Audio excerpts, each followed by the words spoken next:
They have never loathed college football itself. They have resisted the people determined to reshape it. When Deion Sanders, black, direct, unapologetic, walks into a room of power brokers and speaks with authority instead of deference, critics recoil. During his playing days, they complained about celebrations and gold chains. Now that he is a head coach, mentor, and father, they label him something more polite, but just as dismissive, a problem.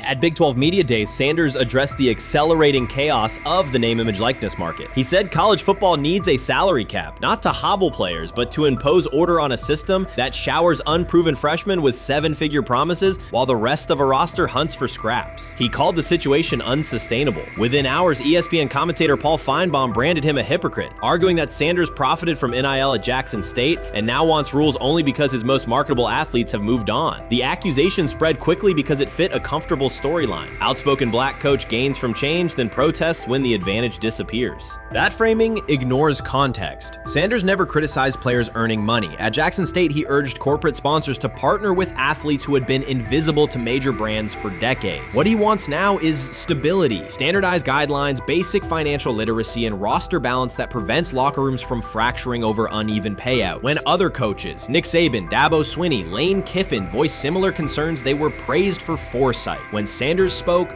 the tone shifted to suspicion. The difference is not the message, it is the messenger. Finebaum's response followed a familiar script. When black leaders question the structure of the sport, their motives are interrogated, their credibility attacked, and their competence doubted. He did not level the same charge at Jimbo Fisher when Fisher complained that NIL disturbed recruiting. He stayed silent when Kiffin lamented the transfer portal. But Sanders, who raised enrollment and television ratings at Jackson State, brought unprecedented attention to Colorado in one season and consistently mentors players beyond football, was called opportunistic. Finebaum dismissed the cultural impact Sanders created, the exposure for historically black colleges, the draft pick developed, the infrastructure improved, reducing his work to a marketing stunt dependent on star sons Shedeur and Shiloh or two-way standout Travis Hunter. Sanders did not retaliate. He returned to practice, media obligations, and recruiting. His confidence is rooted in faith and in the responsibility he feels toward young athletes whose lives will extend decades beyond their highlight clips. When he asks for NIL boundaries, he is thinking about freshmen handed large sums without guidance,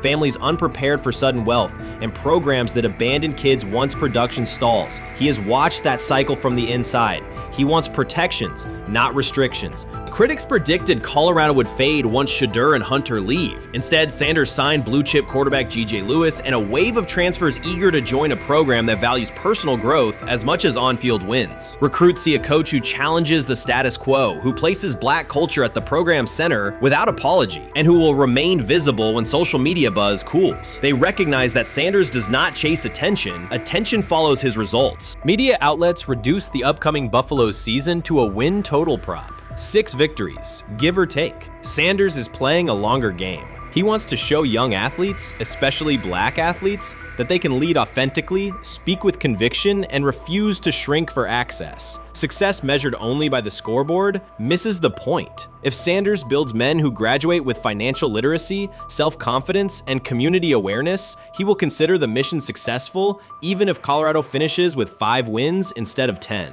None of that registers with commentators invested in an older hierarchy. For them, leadership should remain predictable, reserved posture, muted tone, minimal cultural expression. Sanders contradicts that image. The possibility that his methods could spread to other coaches, to other programs, threatens a model that has kept decision-making and revenue streams concentrated for generations. So the debate is not about hypocrisy or payroll ceilings. It is about control of the narrative and who is deemed qualified to write it. Sanders refuses to surrender that authority. He knows order is necessary. He also knows whose voices have been ignored whenever real reform is discussed. By speaking plainly, he forces television panels, athletic directors, and conference commissioners to confront issues they would rather defer: financial education, equitable resource distribution, and consistent national standards. Whether Colorado exceeds betting lines this fall will not change the trajectory Sanders has already set. He made Boulder relevant, energized recruiting beyond traditional power corridors, and broadened college football's cultural reach. that influence will persist long after social media debates cool. If his call for NIL structure eventually becomes policy, as the NCAA and Congress now contemplate, Finebaum's soundbite will fade while Sanders' imprint endures. In the end, accusations of hypocrisy say more about the accuser than the coach. Sanders has remained consistent, empower athletes, hold adults accountable, and inject stability before unchecked money corrodes the locker room. The people who stand to lose clout in that environment prefer the chaos they can manipulate. Sanders prefers a system that nurtures the players who make the sport worth watching. His advocacy is rooted in experience, not self-interest, and his critics will have to decide whether to engage with that reality or keep shouting from the sidelines.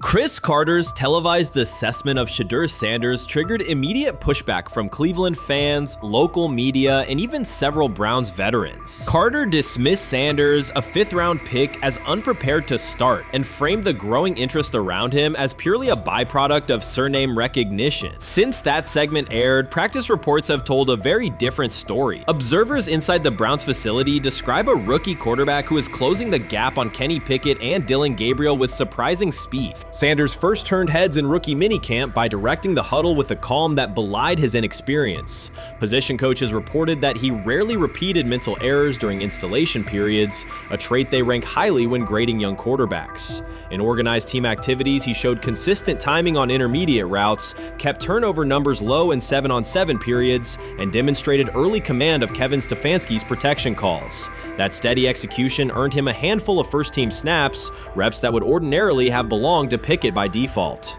By mandatory minicamp, the rotation had shifted again. Practice notes from beat reporters detail the rise in Sanders' workload each day. Red zone series against the starting defense, 2-minute drills, and full field scrimmage possessions in which he checked out of called plays when fronts dictated it. Mary Kay Cabot, initially skeptical Sanders would challenge for game day snaps in 2025, wrote after consecutive sessions in mid-June that his footwork, release speed, and pocket management had, quote, meaningfully tightened since rookie camp. Her tone marked a clear departure from early spring projections that labeled Sanders a long-term developmental project. The broader quarterback context in Cleveland magnifies that progress. Deshaun Watson's availability and form remain uncertain after 2 injury-interrupted seasons, while Pickett's transition from Pittsburgh has been uneven. Dillon Gabriel's arm strength is evident, but coaches continue to stress hesitation in his full-field reads. Against that backdrop, Sanders' quick decision-making and mechanical efficiency have begun to look less like a pleasant surprise and more like the roster's most reliable short-term plan. Inside the locker room, acceptance has followed performance. Wide receivers cite Sanders' ball placement on outbreaking routes, noting that the ball routinely arrives on the upfield shoulder, a small but essential detail that allows for yards after the catch. Offensive linemen appreciate his pocket awareness. Joel Bitonio remarked privately that Sanders slides up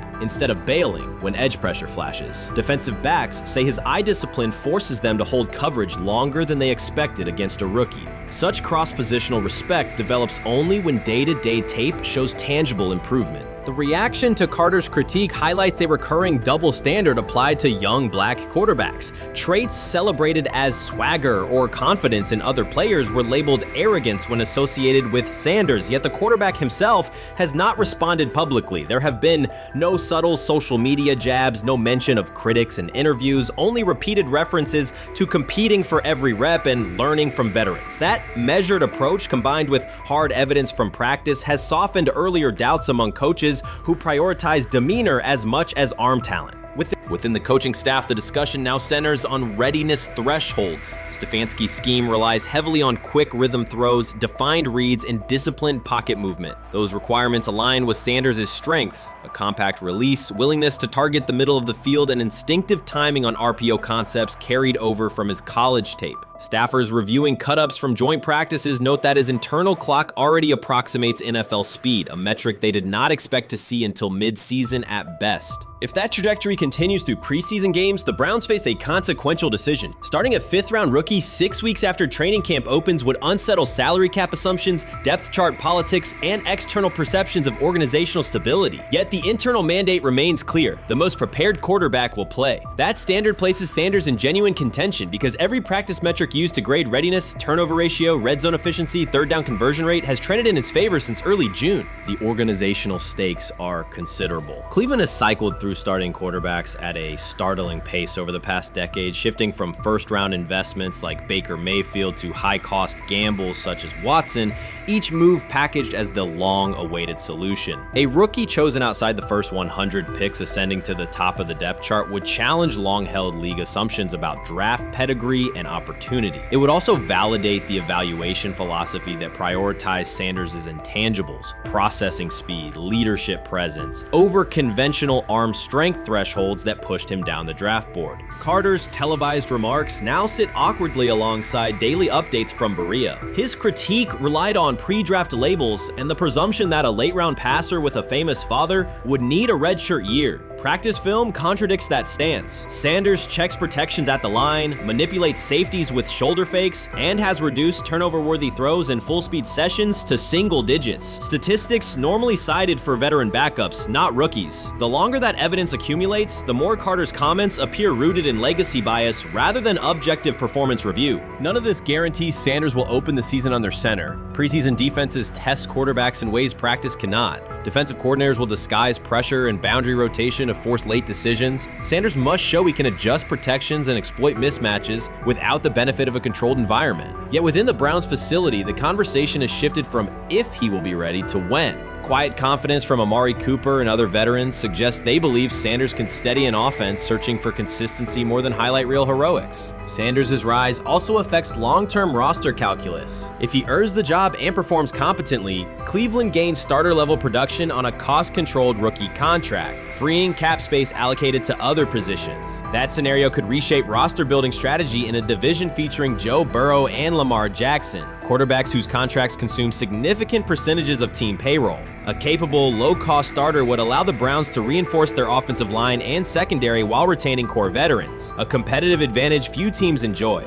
For now, the focal point remains daily improvement. Sanders continues to arrive before sunrise, reviewing the previous day's install with the quarterback coach, then staying after practice to throw on-air routes with receivers low on the depth chart. Coaches track those habits closely because consistent routine underpins performance when adversity strikes in live games. Each incremental gain strengthens the argument that readiness depends on preparation and aptitude, not draft slot. Carter's segment reminded the league how quickly assessments can become outdated when they lean on perception over evidence. Sanders' steady climb up the depth chart underscores the counterpoint. In the NFL, tape is the final arbiter. Should Sanders translate practice efficiency to preseason success, the Browns may discover that the solution to their long-standing quarterback riddle arrived quietly in the 5th round, carrying little more than confidence and a willingness to work.